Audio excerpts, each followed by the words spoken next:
Bwana Yesu asifiwe, msikilizaji mahali ulipo. Ninashukuru Mungu kwamba pia unapotusikiliza tutaweza kuambatana moja kwa moja ili tuelezane, tuweze kufahamu mambo mengi ambayo Mungu amenituma. Kwa majina ninaitwa Bishop Joram Solo Mlongo. Kanisa letu ni Alpha Omega Healing Foundation Solemn Church International. Basi siku ya leo ninaendeleza ule ujumbe ambao nimekuwa nikichambua kulingana na yale masuala ambayo watu walikuwa wanauliza, na tukawa tunaongelea kuhusu kuweza kubainisha kati ya makanisa ya kweli na yasiyo ya kweli, na pia wahuduma wa kweli na wasio wa kweli. Siku ya leo ninaenda kuongelea sehemu ya 3 ambayo tutatambulisha mambo haya kwa kuangalia matendo ya watu pamoja na matunda ya watu. Kuangalia matendo ya watu na pia matunda ya watu, ama ni nini mtu anayeweza kuonekana anafanya.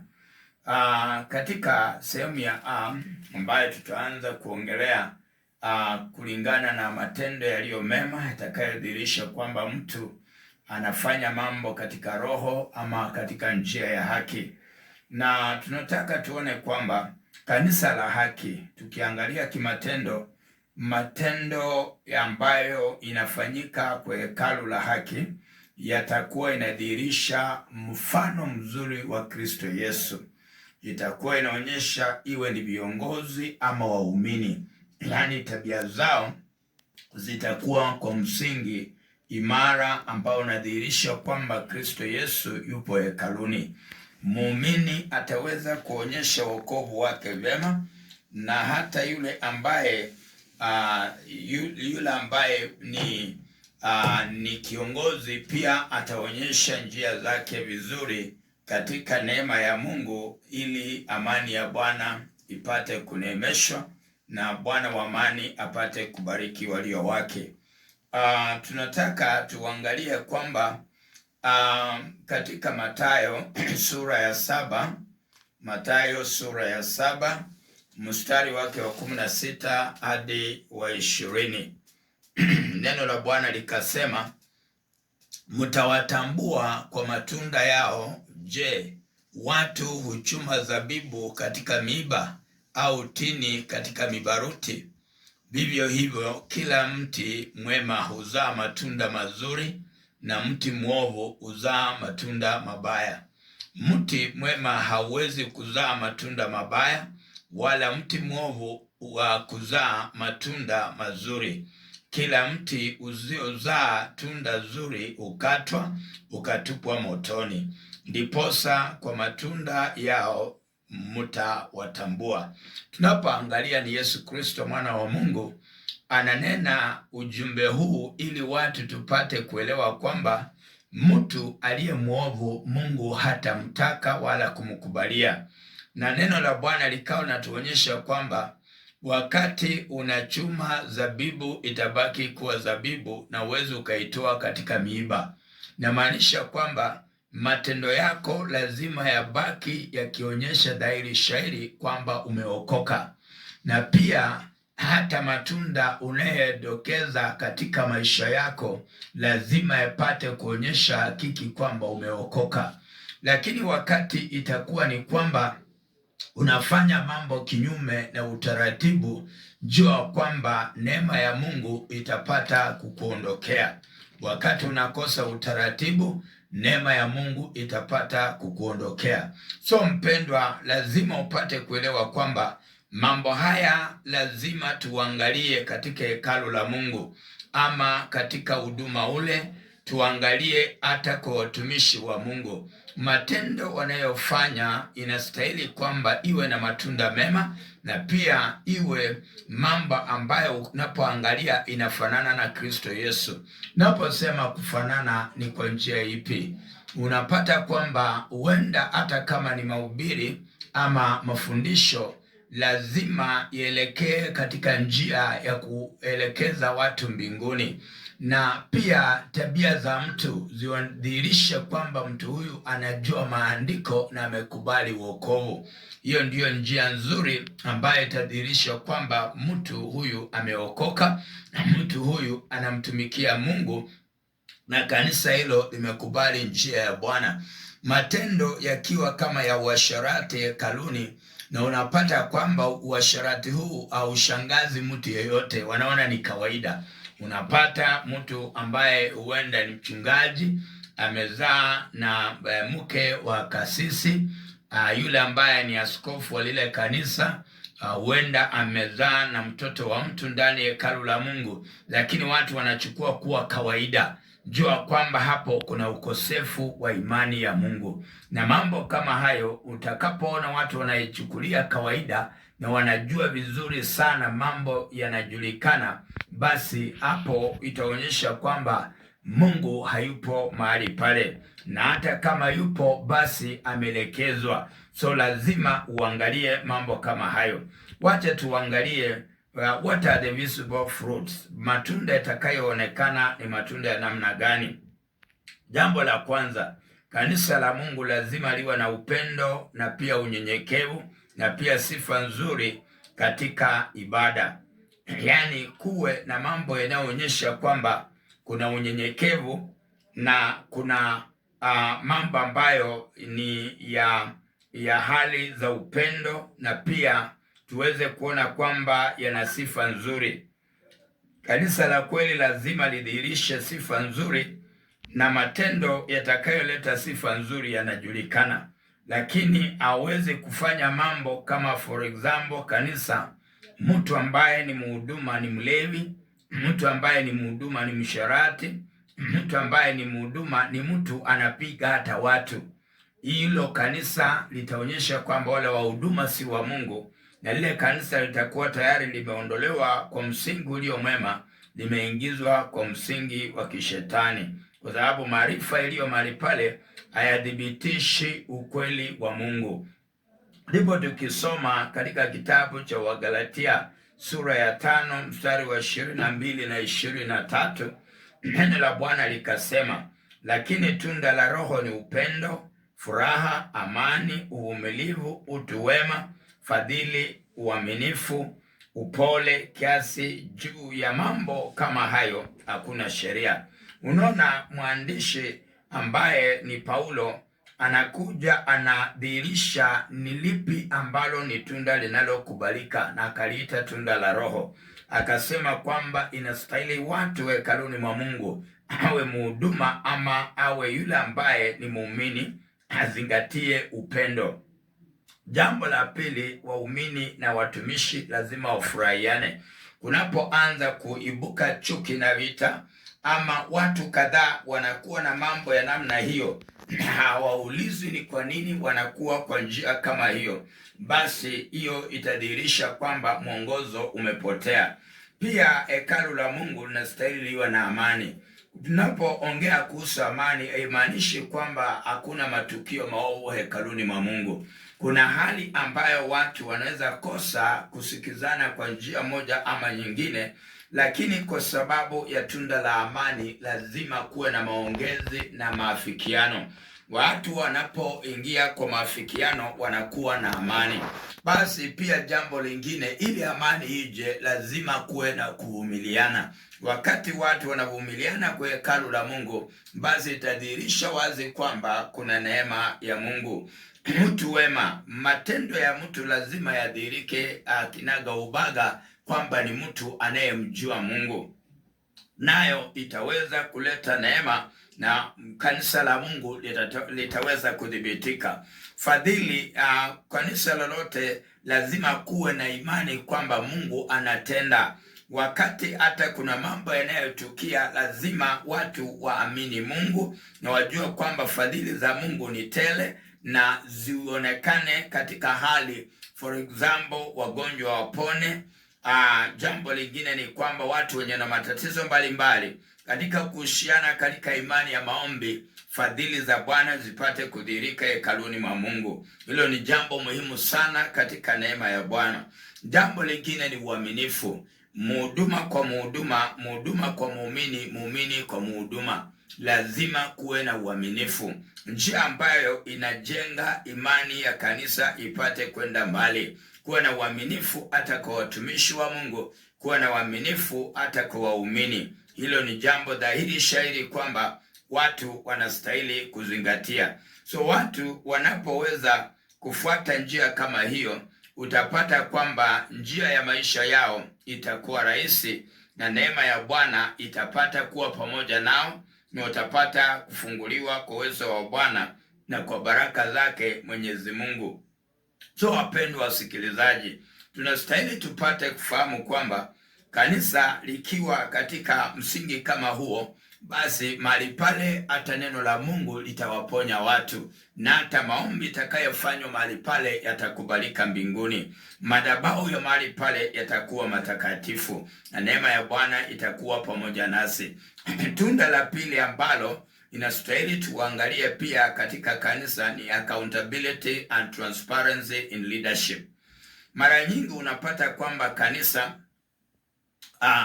unapata kwamba responsibilities zote ziko ndani ya mtu mmoja. Hakuna mipangilio ya kiofisi. Unapata pia madhabahu yale, unapata watu wanaopatikana mbele ni bibi na bwana. Yaani kama ni mchungaji na ni bibi yake, wanakaa pale wawili. Na pia hata unapoangalia njia zao, wanakaa ni kana kwamba wako nyumbani kwao. So njia kama hiyo inadhihirisha kwamba kuna mambo fiche ambayo si mazuri. Ninastahili kwamba kanisa lolote liwe na utawala ama mwongozo, kuwe na mipangilio na kila sehemu iwe na ofisi na iwe na wawakilishi. Hiyo inasaidia transparency and accountability. Kanisa kama hilo linatia watu moyo. Watu wanajua kwamba watu wanahusika katika mambo wanayofanya, na wanajua ni wapi wanaenda na wapi wanatoka. Na ndipo unaweza kupata kuna makanisa hata imejisajili, lakini unapata kwamba makanisa kama hayo hata haina account ambazo zimesajiliwa kwa jina la kanisa. Unapata kanisa lilisajiliwa, lakini account zake bado zinasoma jina la yule mchungaji. So wapendwa, inastahili tuelewe kwamba in an accountable and transparent system of leadership, lazima kuwe na kila sehemu na viongozi tofauti tofauti. Ile mipangilio inatia watu moyo. Ile mipangilio pia inaonyesha kwamba ili kanisa linaweza wakati wowote, ikiwa yule ambaye ako mbele anaweza kupata madhara ama shida yote, kuna mtu yeyote ambaye ameteuliwa na ana uwezo wa kiroho anaweza chukua nafasi ili apate kuendeleza kanisa. Assume in the case of death. So there must be a legacy. There must be an arrangement to show that there's somebody who can take up the position of leadership immediately if there is anything that may happen in the church. So transparency and accountability inasaidia wahusika wa karibu lilo hekalu la Mungu kujielewa kwamba wataanzia wapi iwapo jambo litafanyika. Watu ambao ukataa accountability and transparency ni wale watu wa kishetani, ambao wanajua kwamba kanisa hawakuanzisha kwa ajili liende mbinguni, alipeleka watu mbinguni.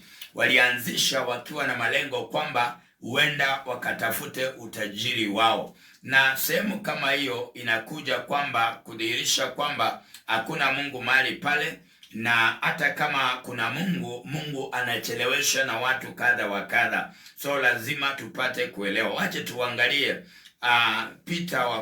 Petro wa kwanza sura ya 5 mstari wa 2 na wa 3. Neno la Bwana likasema, lichungeni kundi la Mungu lililo kwenu, na kulisimamia si kwa kulazimishwa, bali kwa hiari, kama Mungu atakavyo, si kwa kutaka fedha ya aibu, bali kwa moyo. Tunapoangalia mstari wa 2 inatuambia kuhusu kuchunga kundi la Mungu. Tunapoongea kuhusu kuchunga kundi la Mungu, ni wale waumini walio ndani ya hekalu la Mungu. Hao waumini wanataka malezi, hao waumini wanataka mwongozo. So wapendwa, wakati una jukumu la kulinda ama kuchunga kundi la Mungu katika hekalu la Mungu, lazima uwe na usimamizi mwema. Tunapoongea kuhusu usimamizi mwema, inamaanisha lazima upangilie vyeo ama nafasi za kiofisi ama za kikazi, ili there must be responsibility in every person, in every position that somebody is undertaking. So wapendwa, lazima tuweze kupeana mtiririko mzuri wa mipangilio ya kazi. Mfano mzuri tunaweza pata hata kwa nyumba kama ya Solomoni.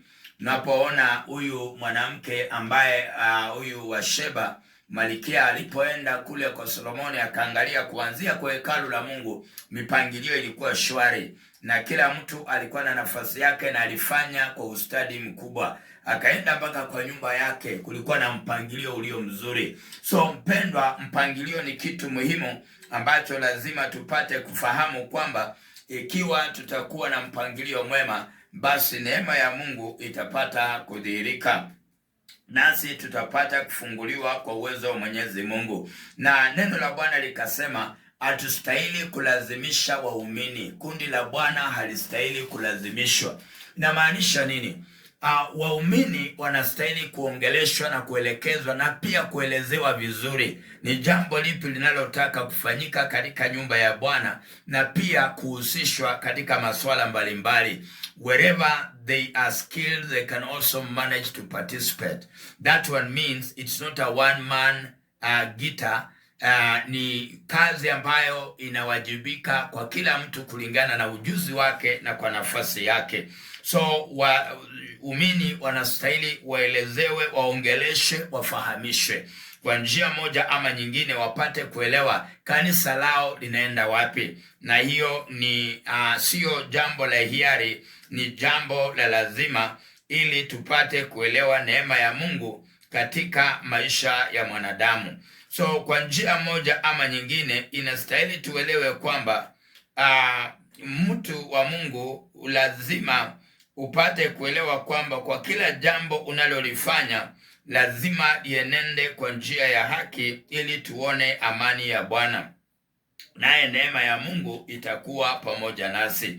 Basi hakuna jambo ambalo tutalazimisha katika nyumba ya Bwana. So hilo ni tunda la maana sana, kwamba mtu awe na uhuru. Unaona kwamba mtu anasema muumini aende auze shamba lake apate kuleta kama fungu kanisani. Unapata mtu anamuibia muumini kwa kumlazimisha auze mali yake ili alete hekaluni. Hiyo si njia ya haki. Mtu anaambia muumini, nenda ukalete televisheni yako kwa sababu Roho wa Mungu amenena kwamba iletwe. So huo ni ukatili na huo ni ukaidi. Lazima tupate kufahamu mambo mema. Na neno la Bwana pia likaendelea kusema kwamba kwa njia moja ama nyingine, kanisa la kweli na wahuduma hawastahili kuabudu fedha. Hawastahili akili zao zote ziishia kwa fedha. Na ndio unaona kwamba kanisa linabadilishwa kuwa kama duka ama soko. So unapata kwamba biashara yote inafanyika kanisani.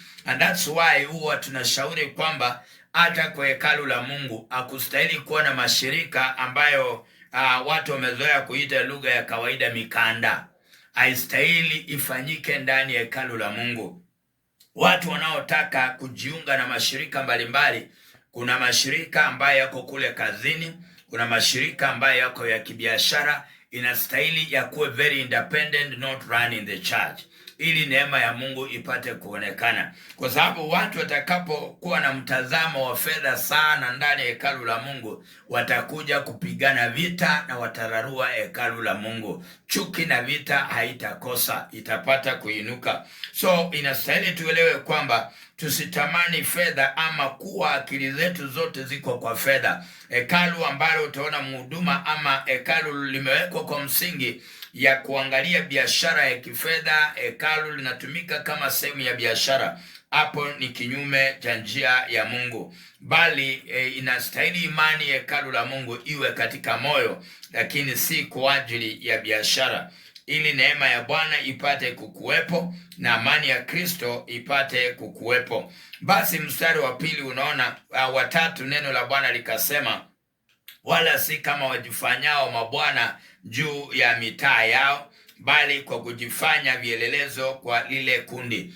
Unapata mtu ni kiongozi wa hekalu la Mungu, lakini tabia zake na uongozi wa wale wazee wa mitaani, ama hata uongozi wake anataka kuongoza vile machifu wanaongoza maofisi zao. Umejua mtu kama chifu ana mamlaka fulani ya kiserikali na kuna mtindo wake wa kufanya kazi.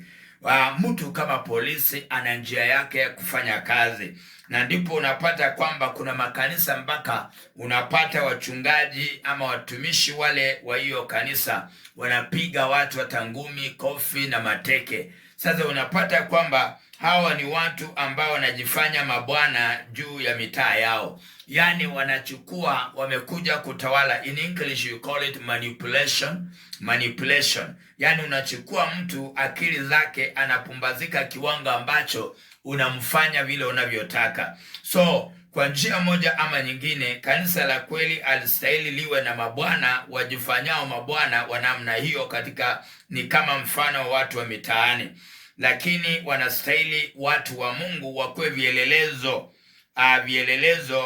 kwa lile kundi. Yani ukiitwa mhuduma lazima uwe mfano, mtu mnyenyekevu, mtu wa kupenda mema, mtu wa kupenda haki na kweli, mtu ambaye unafanya mambo yako katika utaratibu mwema, mtu ambaye unafanya kila jambo katika njia ambayo itampendeza Mungu, nawe maisha yako yataweza kuwa matunda mema kwa jina la Bwana. So mpendwa msikilizaji, wakati utaona kanisa linaelekezwa na watu wenye wana utaratibu, watu wenye wana haki, watu ambao wamevishwa neema ya Mungu, watu ambao njia zao ni za haki, basi jua kwamba kanisa kama hilo litampendeza Mungu. Jambo la tatu ambalo tunastahili tuangalie kama tunda ndani ya hekalu la kweli, tapata kwamba care for the poor, widows or orphans and justice. Katika hekalu la Mungu lazima watu maskini ama watu ambao wako chini zaidi wapate kuangaliwa katika njia ya kimakini. Kuna makanisa ambayo unaweza fukuzwa kama sadaka yako ni kidogo, hata unarudishiwa sadaka yako na mchungaji, na hata ingine anaipiga teke mpaka inapiringika huko, kwa sababu anaona kwamba wewe unaleta umasikini. Tena nakwambia usilete umasikini kwa kanisa langu. So unapata kwamba lile kanisa linabadilika kutoka kwa kanisa la Mungu linakuwa ni kanisa la binadamu. So mpendwa, we have to care for the poor. Even the poor have a position in the church and they have a position for the heavenly kingdom. Na ndipo unaona kwamba ile mwanamke aliyetoa sendi mbili na ilikuwa mbele na nyuma, hiyo ndio alikuwa nayo, ikawa ni kwamba Yesu akamuinua akasema kwamba huyu ndiye amefanya zaidi kuliko wote ambao wamefanya matoleo. Kwa nini? Alitoa kwa moyo. So unapata kwamba kuna makanisa ambayo inadalilisha watu maskini na wanakaa ni kama watakikani. Jambo lingine pia, mtu ambaye ako chini na kuna waumini ambao wana uwezo, huenda maisha yake haiendi vizuri na kuna njia ambayo amekaa hekaluni kwa muda anajulikana, ni vizuri pia kuangalia masilahi yake, kuangalia kwamba ni vipi huyu mtu anaweza toka kwa hali yake afike kwa hali nyingine.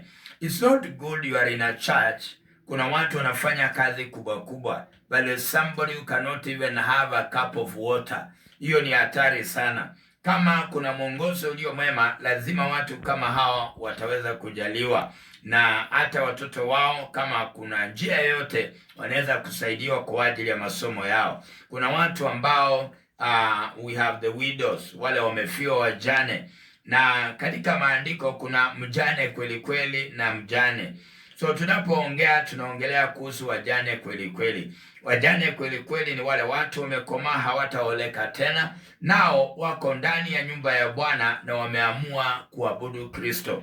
So watu kama hawa pia maslahi yao, wakati kuna kufinyika njia yote ile, lazima wapate kuangaliwa jinsi watakavyosaidiwa ili neema ya Mungu iwe pamoja nao. Basi kanisa lina responsibility, it has that responsibility. Kama kuna mtu aliye na shida ama ni mjane na mambo fulani ambayo anafinyika nayo, you have to coordinate within the church. If the church has no funds, then you can coordinate between the members, ili kuwa na njia ambayo anaweza saidika yule mjane.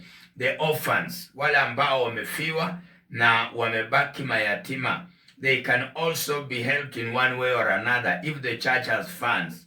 Na kama ina funds, na kuna pia wale waumini wana uwezo fulani, wanaweza ongeleshwa ili wanyoshe mikono yao kwa ajili ya msaada. Jambo lingine ni kwa Kiingereza tutaongelea justice, yani kuangalia masuala ya haki. Yani ndipo niliweza kusema kwamba kuna makanisa ambayo ukienda ndani na uweze kupeleka sadaka ambayo huenda ni ya ile mapeni ama mashilingi, utaweza kufukuzwa. Utaambiwa kwamba unaharibu hata sanduku la sadaka, unaleta roho ya umasikini kanisani. Na iwapo kwamba hiyo ndio uwezo wa huyo mtu, itakuwaje? How do you feel when somebody is not given justice?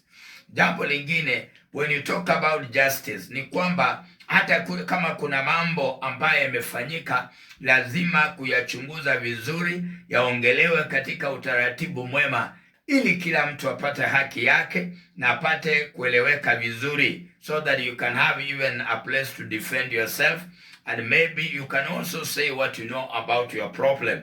Na hivyo ndio vile inatakana. So kanisa la kweli na matunda ya aina hiyo, they will care for the poor, the widows, the orphans, and justice will prevail in the church. Wacha tusome kitabu cha Yakobo sura ya 1 mstari wa 27. Neno la Bwana likao nasema, dini iliyo safi isiyo nataka mbele za Mungu Baba ni hii, kwenda kuwatazama yatima na wajane katika dhiki yao, na kujilinda na dunia pasipo mawaa. Tunapoangalia kwamba God is really caring about the widows and caring about the orphans. So unapotaka kudhihirisha kwamba unamjua Mungu, lazima watu wa namna hii wapate kuangaliwa katika utaratibu wa ndani. Kuangaliwa inamaanisha hata ushauri. They should be advised every time, they should be counseled every time, so that also you can block this issue of being affected with trauma. Wakati mtu ana shida nyingi ama na mawazo mengi, anaweza fika mahali hata kiwango cha kupakawa ama kuchanganyikiwa. Lakini anapopata malezi ya karibu, basi utapata kwamba mtu kama huyo ataweza kuneemeka na kuweza kufunguliwa na kubarikiwa. So wakati watu kama hawa wako katika dhiki, wanastahili kutetewa na kusaidiwa. Neema ya Bwana iwe pamoja nao. Pia mtu ambaye ni mhuduma wa kweli ama waumini wa kweli, wanastahili wajilinde na dunia pasipo mawaa. Kwa kila wakati mambo wanayoyafanya, lazima it must give a good reflection of Christianity and salvation. Yani kuonekane vizuri kwamba kuna wokovu, ili neema ya Bwana ipate kukuwepo na baraka za Bwana zipate kuonekana. Mara nyingi watu wana vituko vingi, na umepata kwamba hata unapata wahuduma wengine, unapata wanaenda kwa baa, wanasema kwamba wanakunywa soda kwa baa, alafu wengine wanakunywa pombe wakiwahubiria Injili. That is lack of integrity, and that is a kind of madness. Yani ni wazimu uko nao, kwa sababu mahali pale hapafanani na kazi unayoitangazia mahali pale.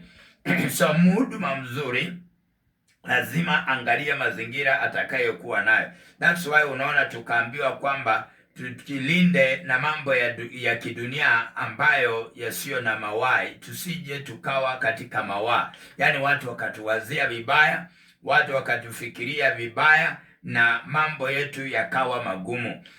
Jambo lingine ambalo nitaweza kuongelea ambalo ni muhimu sana, ni jambo hili ambalo ni peace building and reconciliation. Kanisa nzuri lazima kuwe na hali ya kuleta amani na kuwasiliana na kuweza kushauri watu kwa masuala ya amani na urejeano. Hiyo ndio kanisa ambalo ni haki, ambalo litampendeza Mungu. Mathayo sura ya 5 mstari wa 9, neno la Bwana likasema, heri wapatanishi, maana hao wataitwa wana wa Mungu. Tunapoangalia Yesu ananena kwa Injili ya Mathayo, akasema kwamba ni heri watu watakaopatanisha watu, sababu hao wanafikiwa kuitwa wana wa Mungu. So kwa njia moja ama nyingine, peace building and reconciliation is a very important exercise in the church. That's why mediation is an important field that people must be trained in the church, so that they can solve their own problems. Apart from mediation, true salvation must be the church, so that people can solve their own problems. That's why tukiangalia ni kwamba inastahili kwamba kanisa ama ule huduma iweze kujiunganisha sana na maono kwa ajili ya hali ya mahusiano ama maongezi, makubaliano. That is mediation in English. Pia jambo na kwamba kuangazia amani, na pia kuangalia kwamba kuna hali ya kuponya mioyo, healing the souls. Watu wanaponywa mioyo yao ili neema ya Bwana iwe pamoja nao. Na haya mambo yameongelewa kinaga ubaka katika maandiko matakatifu. Basi inastahili tupate kuelewa kwamba wakati tunazingatia mambo ya namna hiyo, neema ya Bwana itakuwa pamoja nasi na tutabarikiwa kwa uwezo wa Mwenyezi Mungu. Kwa njia yoyote ile, mpendwa, lazima tupate kujifahamu na tupate kujua kwamba Mungu anataka tukae katika neema ambayo ni nzuri, ili Bwana wa amani apate kufungua milango yetu na tupate kubarikiwa. Mpendwa msikilizaji, nataka kumaliza kusoma kitabu hiki cha Mika sura ya 6 mstari wa 8, nikiwa nataka kuachia kiongozi wa studioni ili atuongoze tupate pia kunena moja kwa moja, na pia kuna watumishi wa Mungu studioni. Basi Mika sura ya 6 mstari wa 8, neno la Bwana likasema, mwanadamu, yeye amekuonyesha yaliyo mema, na Bwana anataka nini kwako ila kutenda haki na kupenda rehema na kwenda kwa unyenyekevu na Mungu wako. Napoangalia nabii Mika anatumwa na Mungu kusema kwamba mwanadamu hakuna chochote chenye Mungu anataka ndani mwake ila ni kutenda haki, kupenda rehema na kwenda kwa unyenyekevu na Mungu wake. Mpendwa msikilizaji, najua kwamba umenipata vizuri. Wacha tuweze kusikiza sauti yako mahali ulipo, ili tutaendeleza tena kipindi hiki wakati mwingine ambako Mungu ameturuhusu. Wacha nikaweze kuelekeza kwa kiongozi wa studioni.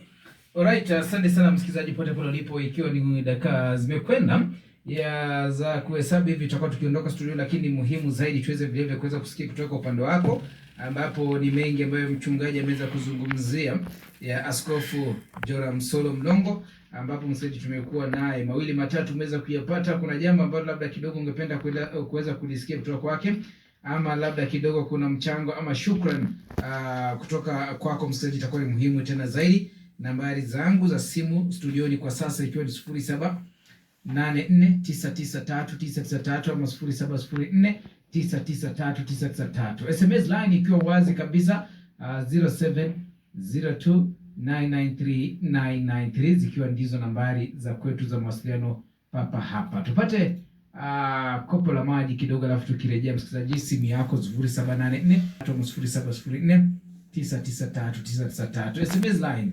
0702993993. 9.3 FM. Kupitia rafa fupi 0702993993, zikiwa ndizo nambari za kuweza kutuma ujumbe wako. Kuna mtu anaulizia, nataka aweze kujua tofauti kati ya mitume, manabii na walimu kwa mujibu wa Biblia. Tunasema anaitwa nani? Bwana Yesu asifiwe msikilizaji. Nadhani hilo naweza lichukua kama swala ambalo ninaweza kuelimisha, kwa sababu inastahili tuelewe kwamba ni swala ambalo nastahili nijibu kwa upana ili upate kufahamu zaidi, sababu umenena kuhusu nabii, mitume na nani huyo? Na walimu.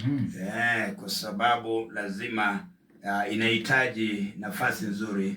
Yes. Ili nitakuja nayo, I'll book it as a topic so that uendelee kukaa studioni, tutakuja kujibu.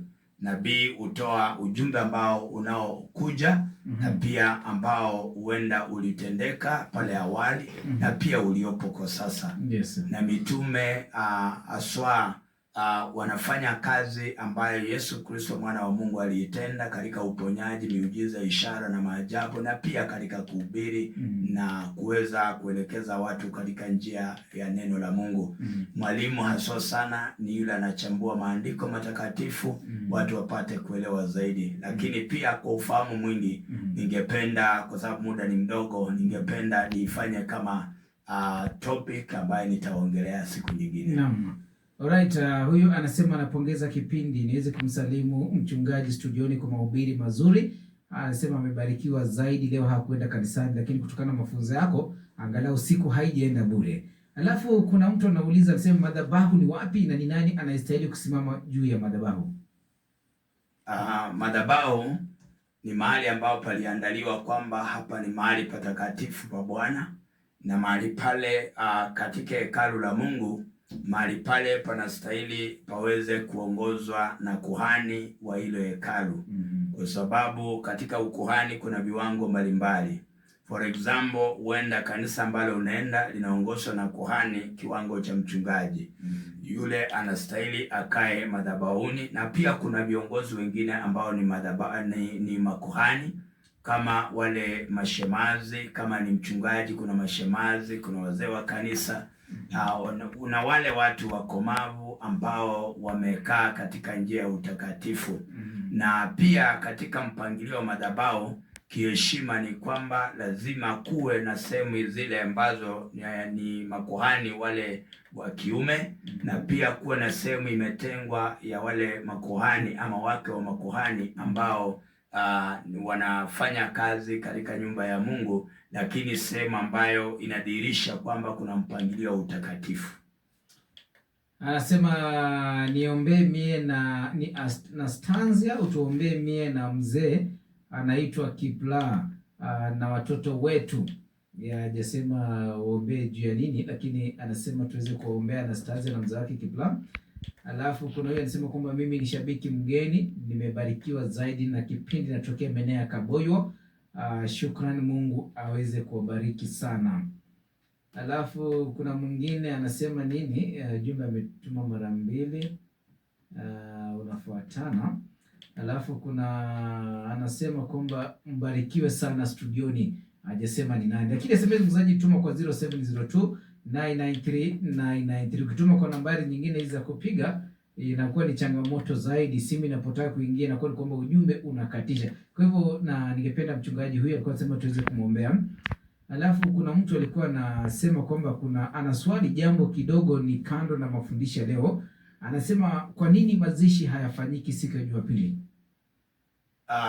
Kwa wale sasa mazishi inalingana na ile dini ama kanisa ambalo litaweza kuongoza mazishi. Huwezi kufanya mazishi siku ambayo ni ya Sabato kama ni Mpentekoste.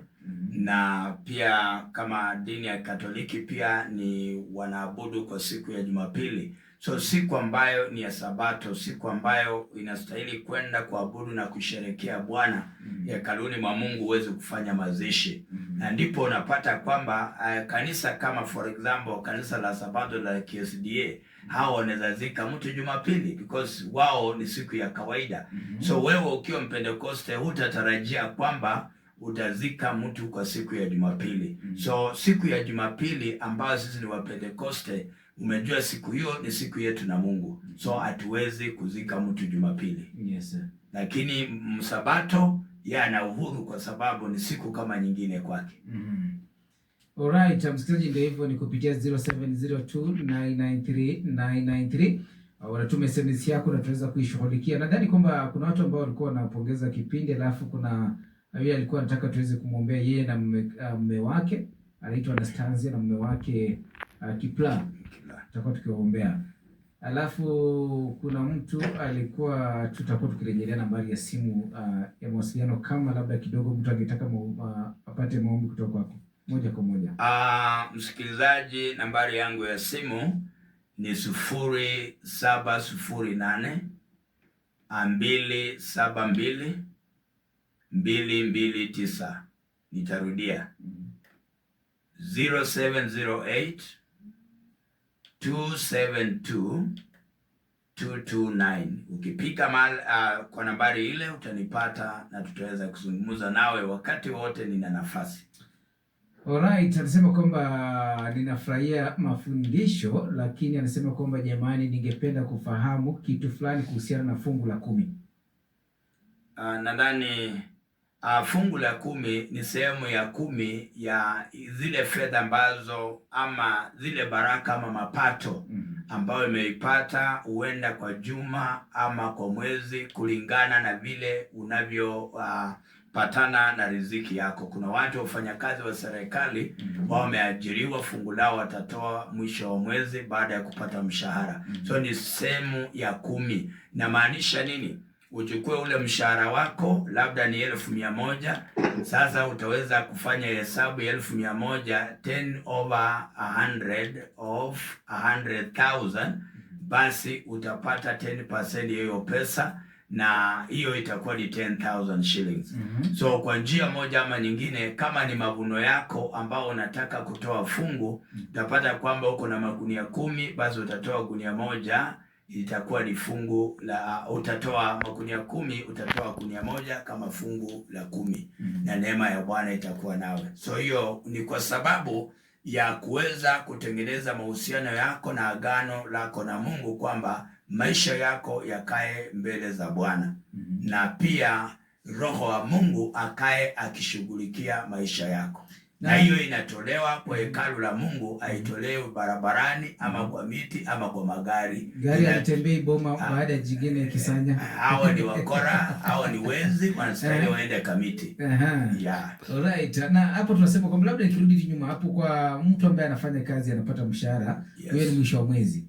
Na kwa mtu ambaye hafanyi kazi, labda ni mtu chochole tu. Sasa fungu la 10 linataka ile tunaita kwa kimombo discipline.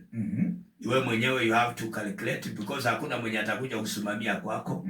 In fact, hata mchungaji astahili akufuatilie nyumbani ulipata nini. That is wrong. Hiyo inamaanisha hata anajitafutia. Lakini mtu anastahili aelimike, ajue kwamba mimi nikiwa ninafika juma moja, and what is my average income? Kwa sababu huenda unapata zile fedha zile kidogo, huenda nyingi zinarudi kwa chakula ama kwa matumizi. Lakini you must be disciplined. Ujiassess, ujue kwamba what can I get in a week. Na yale ambayo now the average amount you can get in a week, now you can calculate the 10%. Hata kama ulikuwa unapata ukitumia, lakini uta make sure kwamba umehifadhi ile 10% ya yale makusanyo umeipata kwa juma lako. Na utamtolea Mungu. Anasema hello BK, Mungu awabariki wote kwa studio. Anasema muendelee hivyo hivyo kusaidia watu wasiojiweza. Mkiombea basi Mungu ataweza kuwakumbuka. Kuna wale hawaendi kanisani, na kutokana na mafundisho yenu wanapata kufahamu umuhimu wa kwenda kanisani. Asante sana.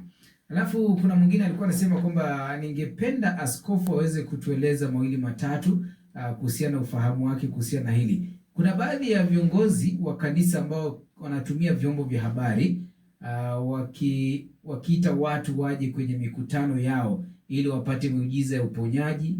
Anasema kwamba slogan zao sana sana huwa kwamba wagonjwa wataombewa.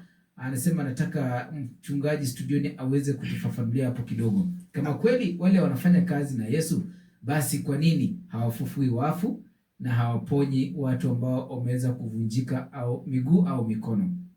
Bwana Yesu asifiwe. Msikilizaji mahali ulipo, mambo ya kiroho yanabaki kwa Mungu, na tunastahili tujue kwamba kuna uponyaji, kwa sababu hata wale ambao walikuwa manabii waliotangulia, hata wale mitume waliofanya kazi na Yesu, unasikia Petro alienda na Yohana, na yule mtu ambaye alikuwa amekaa kwa mlango mzuri kwa muda mrefu akiwa anaomba fedha, aliambiwa chenye nitakupa ni uponyaji, na akaamuka akatembea. Miujiza iko na uponyaji huko, lakini sasa shida, muujiza unafanywa na Mungu, haufanywi na mwanadamu. Utakapoona mtu anajitangaza kwamba anafanya haya na haya, inamaanisha kwamba kuna malengo fiche aliyo nayo. Jambo tu ni kwamba kuna mikutano ya crusade, ile mikusanyiko ya hadhara.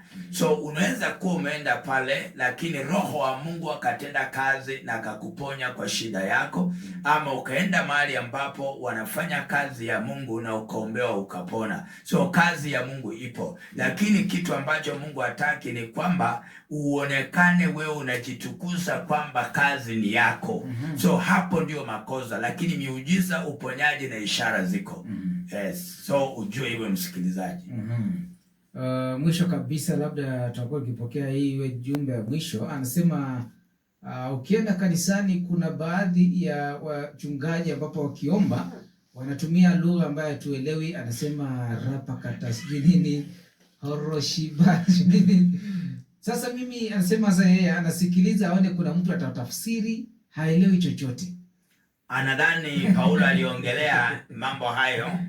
Aliongelea kwanza Roho atumike kwa hekima.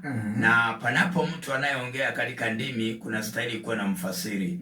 Na iwapo wewe ndio unaongea katika ndimi, tena unastahili ufasiri ile wale ambao wanasikiliza. For example, ukiomba katika ndimi na unaombea mtu, maombi na stahili mzungumuze, mwasiliane. For example, wakati unataja jambo la ugonjwa, huyu mtu anapeleka akili yake kwa ule ugonjwa na anaamini mbele za Bwana, na kuna mwitiko ambao unastahili pia yule anayeombewa ajibu. So maombi yote takayoombwa katika ndimi na haijafasiriwa, yale maombi inaenda bure. Na mara nyingi kuna watu wamebuni lugha. Unapata ni lugha ile leo, kesho na kesho kutwa. Najua kwamba lugha ya kiroho lazima ikuje tofauti kulingana na ujumbe unaokuja. Haiwezi kuwa mtu anaambiwa kwamba umerogwa ikwe rapakata, alafu tena anakuja anaambiwa kwamba umefaulu kazi ikwe rapakata. Haiwezi kuwa hivyo. So lugha nyingi watu wamezibuni, na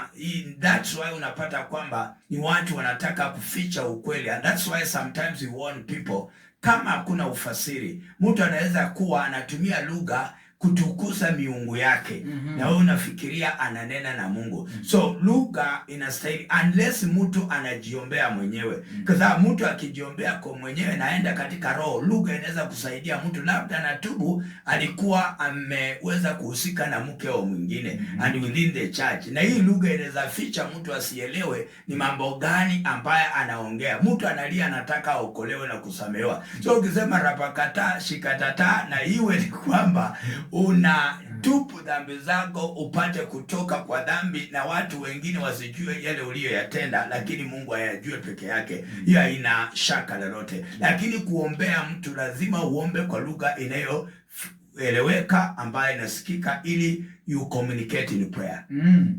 Alright, Bwana asifiwe sana. Nabarikiwa mimi na familia yangu na tuna amani moyoni. Anasema wafuatao naomba vile vile waweze kubarikiwa, ni kama ni salamu. Anataja majina ya watu: Jora Mwataka, Tito Mtacho, Eliud Lagat, Deno wa kwanza, alafu anasema mwingine Sakwa Andrew Lukosi, Mwalimu Efas na Pastor Benjamin Kosong wa Holy Gospel Trinity maili 9. Ni Mtacho Alberta kutoka maeneo ya Meredadi. Asante sana. Labda anaangalia muda unakwenda kabisa, mchungaji, labda neno la mwisho kwa msikizaji. Msikilizaji, nataka nikwambie kwamba ukue makini sana, na Mungu ataweza kubariki na atakufungua. Na pia inastahili kwamba tuweze kuelewa neema ya Mungu kila wakati na kuelewa maandiko. Ninataka tu niwatambulishe tu wale nilikuwa